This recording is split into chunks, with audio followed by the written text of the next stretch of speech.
Hello friends, welcome to my channel greenfield glory. তো তোমরা কেমন আছো? আশা করি সবাই ভালো আছো। আমি অনেক ভালো আছি। তো চলে এসেছি আরও একটা ভিডিও নিয়ে। তো চলো শুরু করা যাক। আজকে আমাদের এই বুলেটটাকে নিয়ে আমরা বেরিয়ে পড়েছি আমাদের পুরোনো বাড়িতে যাব, যেখানে আমাদের ট্র্যাক্টরগুলো সব রাখা থাকে। একটা কাকা ফোন করে, জেঠু ফোন করেছিল, কাকা নয় জেঠু ফোন করেছিল যে তার জমিতে জল দিয়েছে এবং তার লোকও করা আছে। জমিটা আজকেই সে রুইবে, চাষ দিয়ে দিতে হবে। তো চলো যাওয়া যাক। আগে আমাদের পুরোনো বাড়িতে যে পৌঁছাই, তারপরে আমাদের ট্র্যাক্টরটাকে নিয়ে বেরোবো জমি চাষ দেওয়ার উদ্দেশ্যে। বুলেটটা তো একটা আওয়াজ আসছে চেঞ্জ পকেট থেকে, এটা চেঞ্জ পকেটটা পাল্টাতে হবে, যার কারণে এটাকে বের করিনি। চেঞ্জ পকেটটা ঠিক করে তবেই চালাতে হবে, নাহলে খুব পরিমাণে শব্দ হয় চেঞ্জ পকেট থেকে। মানে তোমাকে ইরিটেট করে দেবে একদম, এত পরিমাণে শব্দ, তোমাকে চালাতেই ভালো লাগবে না বুলেটটাকে আর। চলো, এখানে আমাদের একটা অনুষ্ঠান হয়, এই মন্দিরটাতে একটা অনুষ্ঠান হয় যেটা সামনে হবে, তারই প্রস্তুতি নেওয়া চলছে। দেখতেই পাচ্ছ একদম পুরো সকাল, হালকা মেঘ হয়ে আছে আকাশে, কুয়াশাও ছিল একদম হালকা পরিমাণে। বৃষ্টি হলে তো আলু গাছের পুরো 12টা বেজে যাবে একদম, আর বৃষ্টি হবে বলছে, দেখা যাক কি হয়। বৃষ্টি হলে একদম চাষির খুব ক্ষতিও হয়ে যাবে। চলো, চলে এসছে আমাদের পুরোনো বাড়িতে।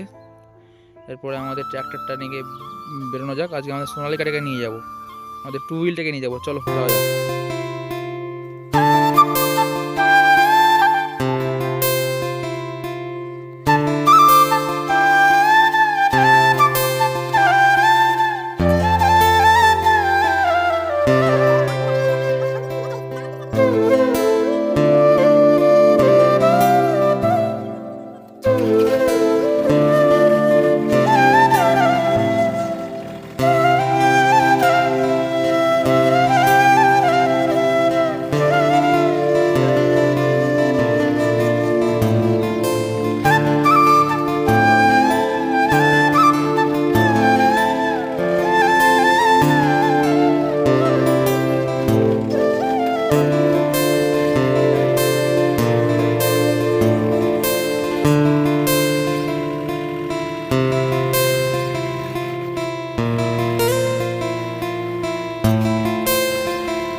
বিয়ের আগে ট্রান্সফার করে দিতে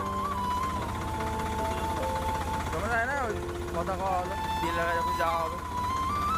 তুই ফাঁকা আছো নাকি আজকে?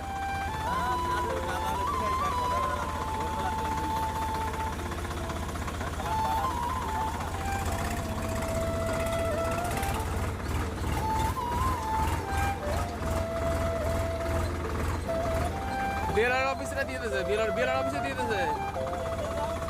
হ্যাঁ, ওটা ধার দিয়ে দিয়ে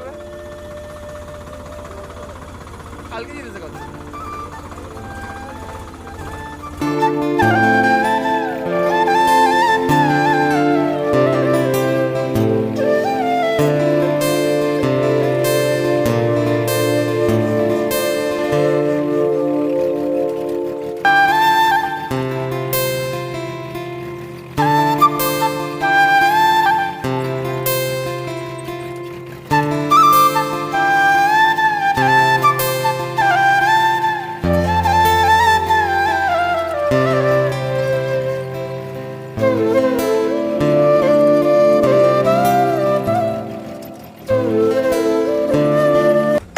তো বন্ধুরা, তোমরা দেখতেই পাচ্ছ আলু তোলা পড়ে আছে। এগুলো আগের দিন তোলা হয়েছে, কিন্তু হয়তো কোনো কারণবশত জমি থেকে নিয়ে যায়নি, তাই জমিতেই বস্তা করে ফেলে রেখে গেছে। তো মোটামুটি আমাদের এখানে আলু তোলা স্টার্ট হয়েছে, মানুষ তুলছে একটু আধটু করে, এখনও ভরপুর চালু হয়নি। ভরপুর চালু হতে এই বৃষ্টিটার জন্য সব অপেক্ষা করছে। বৃষ্টিটা হয়ে গেলে মোটামুটি বৃষ্টিটাকে দেখেই সব তুলতে চালু করে দেবে টুকটাক। আর যারা পোকরাজ যে জমিতে লাগানো ছিল, সেই জমিগুলো পোকরাজ আলু তুলে তাতে ধান লাগানো হয়ে গেছে। আবার অনেকে লাগাচ্ছে, যেগুলো কপি চাষ করেছিল তারা কপি টপি সব তুলে দিয়ে সেখানে ধান লাগাচ্ছে। আর তোমরা দেখতেই পাচ্ছ সামনের একটা জমিতে আলু তোলা চলছে। দূর থেকে দেখে তো মনে হচ্ছে যে আলু বেশ ভালোই হয়েছে, মোটামুটি মোটামুটি আলু বেশ ভালোই হয়েছে বোঝা যাচ্ছে এখন দূর থেকে। চলো কাছে যাই, তারপরে দেখি কেমন কি আলু হয়েছে চাষি। আর আমরা এখানেই, যেটু জমি এখানেই আমরা সেই জমিটাকে চাষ দেবো। একবার এই চাষিদের সাথে কথা বলি, লোকগুলোর কথা বলি যে কেমন কি আলু হয়েছে না হয়েছে। আর দেখতে পাচ্ছ সোনালিকা 47 RX। তো বন্ধুরা দেখতেই পাচ্ছ যে সব মহিলারা কাজ করছে, কিছু ছেলেপেলে কাজ করছে। সব আলুগুলোকে নিয়ে যেয়ে সব ট্রলিতে রাখছে। ট্রলিতে সাধারণত রাখা হয় না, যে জমিতে আলু তোলা হয় সেই জমির আশেপাশেই রাখা হয়, কিন্তু ট্রলিতে রাখা হচ্ছে কারণ মেঘলা আকাশ, বৃষ্টি যখন তখন হতে পারে, সেই কারণেই সব আলুগুলোকে নিয়ে যেয়ে ট্রলিতে রাখা হচ্ছে। কিন্তু এটাকে বাড়িতে নিয়ে যাবে, সেখানে রেখে দেবে হয়তো, বা ওর উপরই ত্রিপল ঢাকা দিয়ে দেবে। তো চলো, আমাদের একটা জেঠু আছে, সেই জেঠুর কাছে শোনা যাক আলুগুলোকে কেন এভাবে রাখছে, কেমন কি আলু হয়েছে, কি ব্যাপার, সবাই জেঠুর কাছ থেকে শুনে নেওয়া যাক। চলো। বলছি তোমার নাম কি? মধুসূদন সরকার। এই আলুগুলোকে তুলে এইভাবে ট্রলিতে রাখছে কেন এইভাবে? জল আসবে বলে আলুগুলো নিয়ে যে ঘরে ঢেলে রাখবো, কদিন পরে স্টোর করবো। আলুর দাম তো নাই একদমই, ওই জন্য স্টোর করে দেবো, ঘরে রেখে দেবো। স্টোর খুললে তখন ইয়ে করে দেবো। জলে যদি ভিজে যায় আলুগুলো তো পচে যাবে অর্ধেকের বেশি। চাষির এমনিতে লস, তাদের তো এমনি দাম নাই, এমনি লস হবে, তাহলে তারপর পচে গেলে তো সাড়ে সর্বনাশ। যদি জল ফল হয়ে যায় পচবে না, যাই বাজার হোক চাষির তো লস মেনে নিতে হবে, সব কিছুতে কিছু করার নেই। বৃষ্টি তো একদম আসবে আসবে মনে হচ্ছে, একদম মনে হচ্ছে তো, ওই জন্য তো টলি করে একদম ঘর নিয়ে যাচ্ছি। এতে কিছুটা তোলা হয়ে গেছে, হ্যাঁ কিছুটা আছে, আর কিছুটা হলেই হয়ে যাবে মোটামুটি। এইটুক তুলে থাকে, তারপরে তা করবি, তারপরে একটা করে ফাটাবো, দাঁড়াবো। তো বন্ধুরা, আমার এই জিনিসটা খুব খারাপ লাগে বা খুব কষ্ট হয় এটা ভেবে যে চাষিকে সব বিষয়টা মেনে নিতে হবে। চাষি কোনো মানে চাষিকে তার লসটাও মেনে নিতে হবে, কিছু সব তার এই যে সারা সিজনটা যে তার আলু চাষ করে কিছু হবে না, যে কিছু লাভ হবে না, বা এই বৃষ্টি এলেই আলুটা নষ্ট হয়ে যাবে, তার মানে পুরো পরিশ্রমটা তার মানে বৃথা হয়ে যাবে একদম। এই যে এগুলো সব চাষিকে মেনে নিতে হবে, এগুলো আমার খুব খারাপ লাগে। তো চলো যেটু জমিটা চাষ দিয়ে দেওয়া যাক।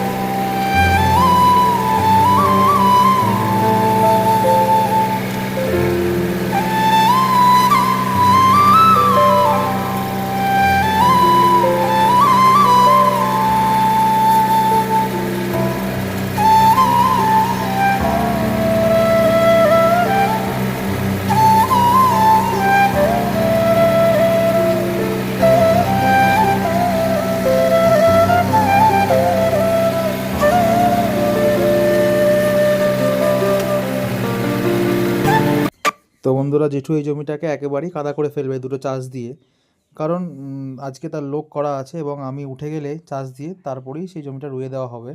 তারা যেসব লোক করা আছে তারা হয়তো এই জমির জন্য বীজ আনতে গেছে। সাধারণত এই সব জমিগুলোকে একদিন ফেলে রাখা হয়, যে এই জমিতে যেসব ঘাস ফাস আছে দেখতেই পাচ্ছ তোমরা, সেগুলো যাতে নষ্ট হয়ে যায় বা পচে যায়, একদিন পর দুদিন পর তারপরে এই জমিটা আবার একটা চাষ দিয়ে কি দুটো চাষ দিয়ে তারপরে ধান রোয়া হয়। যাই হোক, একেবারে দুটো চাষ দিয়ে কাদা করে দিচ্ছে জেঠু, ভালোই হবে, আমাকে আর পরের দিন আর আসতে হবে না দ্বিতীয়বার চাষ দেওয়ার জন্য। আমারও একটা ঝামেলা, কারণ এখন তো চাষ খুব কম, শত সারাদিনে 1-8 বিঘে জল দিচ্ছে, সেটাই চাষ দিয়ে দিতে হচ্ছে, তো আমার আর দ্বিতীয়বার আসতে হবে না। আর এই যে ঢালটা খুব খারাপ, মানে একটু খাড়াই ঢাল আছে, বারবার উঠতে নামতেও বিরাট সমস্যা, একেবারেই হয়ে গেলে খুব ভালো হয়। এই দেখতে পাচ্ছ বন্ধুরা, এই আলু জমিটা আমাদের, সামনের যে আলু জমি দেখতে পাচ্ছ এটা আমাদেরই জমি, আমরাই আলু লাগিয়েছি। এখন আমাদের গাছ অনেক কাঁচা, তুলতে একটু দেরি হবে। আমাদের আলু তোলার সময় ভিডিও দেবো একটা, যে কেমন কি আলু হয়েছে আমাদের, তোমরাও দেখবে। তো চলো, এই যে বন্ধুরা, একটা চার্জ দেওয়া কমপ্লিট হলো, এরপরে আর একটা চার্জ হবে, তাহলেই মোটামুটি কমপ্লিট হয়ে যাবে। ফার্স্ট চার্জটা দিলাম লোয়ের 2nd নম্বরে এবং সেকেন্ড চার্জটা দেবো লোয়ের 3 নম্বরে, তাহলেই কমপ্লিট হয়ে যাবে। তো বন্ধুরা, কাকার সেকেন্ড চার্জও কমপ্লিট। এরপর আমাকে গাড়িটা তুলতে হবে এবং গাড়িটা তোলার সময় একটু চাপ হবে, যাই হোক, কিন্তু গাড়িটা তো আমাকে এখান দিয়ে তুলতেই হবে, কারণ ওই জায়গাটা দিয়ে না তুললে আর অন্য কোনো জায়গা দিয়ে তোলা যাবে না, আর কোনো জায়গাও নেই যে অন্য জায়গা দিয়ে তুলবো। তো চলো, গাড়িটা এই ডাইভারশনেই তুলতে হবে এবং তুলি, তোমরা দেখো। তো বন্ধুরা, আমি গাড়ি থেকে নেমেছিলাম, ক্যামেরাটা একটা কাকাকে দিলাম, ক্যামেরাটা করুক এবং তোমরা দেখো গাড়িটা আমি কী করে তুলি, তারপরে গাড়িটা তুলে নিয়ে তোমার সাথে কথা বলছি। চলো।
তো বন্ধুরা, আমার গাড়িটাকে তুলে ফেলেছি ফাইনালি, কিন্তু হেভি রিক্স, পুরো গাড়ি সামনের মাথা তুলে দিচ্ছে একদম।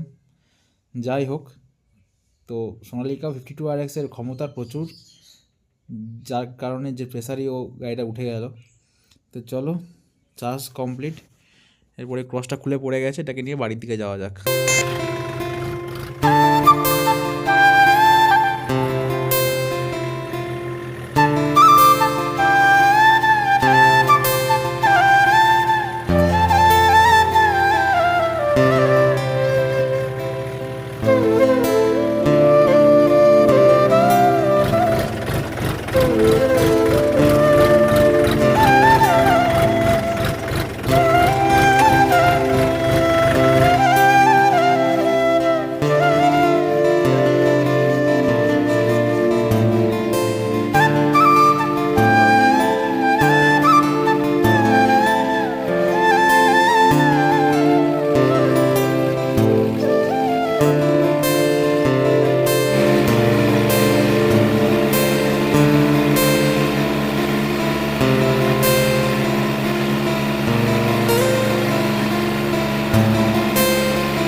তো বন্ধুরা, দেখতে দেখতে একদম বাড়ির কাছাকাছি চলে এসেছি।